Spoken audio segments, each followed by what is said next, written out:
नमस्कार दोस्तों, आज हम बात करेंगे मॉर्निंग में बैंक निफ्टी किस तरह से मूवमेंट दे सकते हैं। अप साइड का अगर मूवमेंट मिलेगा तो कितना मिल सकता है, डाउन साइड का मूवमेंट कितना मिल सकता है, साथ ही साथ gap up and gap down condition में हम क्या कर सकते हैं इसके ऊपर बात करेंगे। एंड ये होने के बाद मैं आपको एक ऐसा बोनस शेयर बताऊंगा जिसे आप 6 से लेकर 8 ट्रेडिंग डेज़ के लिए होल्ड कर सकते हो। तो आइए स्टार्ट करते हैं विद बैंक निफ्टी के साथ। आपके सामने मैंने 5 मिनट का बैंक निफ्टी का चार्ट लगाया हुआ है। एंड जैसे मैंने लास्ट ट्रेडिंग सेशन में आपको बताया था कि जिस तरह से लेफ़्ट साइड में यहाँ पे एक टॉप बना है तो राइट साइड में भी एक टॉप बन सकता है। तो यहाँ पे एक ऐसा टॉप बना हुआ है एंड ये अपना नो ट्रेडिंग जोन मैंने बताया था, इसके ऊपर निकलते तो अप साइड का मूवमेंट मिल सकता है। तो यहाँ पे हमें अप साइड का मूवमेंट भी मिला है। उसके बाद मार्केट साइलेंट हुआ। निफ्टी में मैंने बोला था कि ये थोड़ा हमें डाउन साइड का मूवमेंट दिखा सकता है स्टार्टिंग में, बट इसने डाउन साइड का मूवमेंट नहीं दिया। बट जो अप साइड का अपना टारगेट था वो अप साइड के टारगेट के आसपास चला गया। उसके बाद मैंने बताया था कि विप्रो का शेयर हम 242 के आसपास बाय करेंगे। पहला टारगेट 246 का रहेगा, तो अपना पहला टारगेट 246 का हिट हो गया। 250 का दूसरा टारगेट बाकी है जो 6 से लेकर 8 डेज में आ सकता है। तो मॉर्निंग में बैंक निफ्टी किस तरह का मूवमेंट दे सकता है इसके ऊपर बात करते हैं। तो इसके लिए मैंने आपके सामने बैंक निफ्टी पे pivot point and moving averages लगाए हैं, 50 days and 200 days moving averages. तो इंस्टेंटली हमारे pivot point and moving average 200 moving averages ऊपर के साइड में है। साथ में रेड कलर का जो मैंने ये लेवल मार्क किया है, बड़ा 1 घंटे का टाइम फ्रेम पे अच्छा खासा सपोर्ट रेजिस्टेंस का काम करने वाला ये अच्छा खासा रेजिस्टेंस का काम करने वाला लेवल है। तो अप साइड में हमारे पास 3 रेजिस्टेंस है। तो डाउन साइड में ये बड़ा लेवल है जो कि सपोर्ट का काम करते आया हुआ है। एंड ये 55,500 का बड़ा लेवल है जो कि सपोर्ट का काम कर रहा है। तो बेसिकली मार्केट इन दोनों लेवल के इन बिटवीन ही काम करते हुए नज़र आ सकता है। बट इनकेस अगर gap up and gap down opening होती तो क्या हो सकता है इसके ऊपर बात करते हैं। इनकेस अगर मार्केट इस लेवल के ऊपर निकलता है, 55,830 के ऊपर अगर निकल जाता है, तो फिर हमें 55,970 55,975 के लेवल मिल सकते हैं। बट अगर मार्केट इस लेवल के आसपास ओपन होता है, जैसे कि 55,700 के आसपास ओपन हो जाता है, तो ये लेवल के रेजिस्टेंस फेस करके हम वापस से एक बार डाउन की साइड आ सकते हैं। अगर गैप डाउन ओपनिंग होती तो क्या हो सकता है देखते हैं।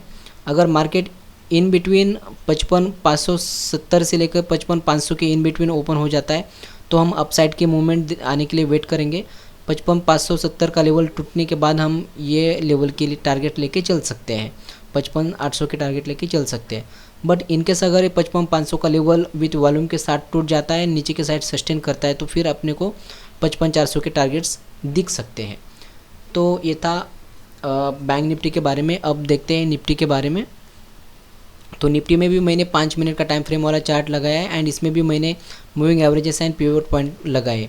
तो यहाँ पे हम R1 रजिस्टर 1 हम देख रहे हैं पिवट पॉइंट में। एंड ये रहा अपना मूविंग एवरेजेस रहा ये अपना 200 डेज़ का, एंड ये रहा 50 डेज़ का moving averages.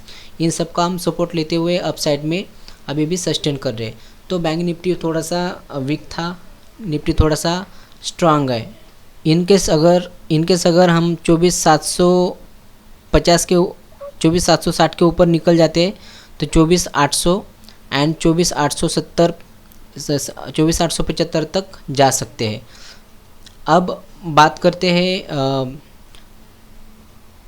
Gap up and gap down condition में क्या हो सकता है। पहली बात करेंगे गैप डाउन के कंडीशन में। अगर हम 24,730 के आसपास गैप डाउन ओपनिंग देते हैं तो हम एक बार अपसाइड का मूवमेंट ले सकते हैं, 24,670 तक जा सकते हैं। एंड 24,70 से हम इन सारे लेवल का रेजिस्टेंस फेस करके वापस से 24,630 के आसपास आ सकते हैं। अगर गैप अप ओपनिंग होती है 24,800 के आसपास तो हम एक बार वापस 24,750 के आसपास आएंगे एंड इस लेवल का रेजिस्टेंस फेस करके वापस 24,800 को टच करके ऊपर के साइड में जा सकते हैं, 24,875 तक जा सकते हैं। तो ये था मेरा निफ्टी के ऊपर प्रेडिक्शन। अब बात करते हैं एक्स्ट्रा शेयर्स के बारे में। तो ये रहा मेरा अथर एनर्जी नाम का एक्स्ट्रा का शेयर। उसके लिए मैं आपको 5 मिनट के टाइम फ्रेम पे लेके चलता हूँ। ये शेयर हम सेल करने के लिए ले रहे हैं, सेल साइट में इसके साथ जाएंगे और क्यों जा रहे हैं इसका रीज़न जानने की कोशिश करते हैं।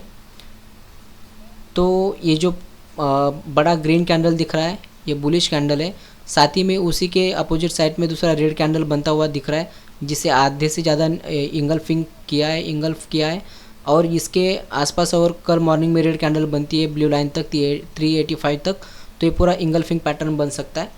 तो पहला रीज़न ये रहेगा कि इंगल्फिंग पैटर्न बनने के चांसेस है, इसलिए मैंने सेलेक्ट किया, ये पहला रीज़न है। दूसरा रीज़न जो है मैं RSI आपके सामने लगा रहा हूँ 5 मिनट के टाइम फ्रेम पे। RSI यहाँ पे स्टेबल है, यहाँ पे स्टेबल है, यहाँ पे भी हम RSI पे देखते तो स्टेबल है, बट प्राइस काफ़ी ज़्यादा ऊपर है, मतलब लोगों का इंटरेस्ट ख़त्म हुआ है, RSI निगेटिव शो कर रहा है। तो ये दूसरा रीज़न है, RSI निगेटिव हो गया है इसलिए सेलेक्ट किया। अब तीसरा रीज़न जानने की कोशिश करते हैं। 1 घंटे के टाइम फ्रेम पे हम आते हैं। 1 घंटे के टाइम फ्रेम पे ये जो कैंडल बनी है ये इन्वर्स हैमर कैंडल बनी है जो कि निगेटिव साइन शो करती है। ये तीसरा रीज़न है, मैंने इसको सेलेक्ट किया। एंड चौथा रीज़न ये है कि फिबोनाची रेट्रेसमेंट हम निकालते हैं तो इसका जो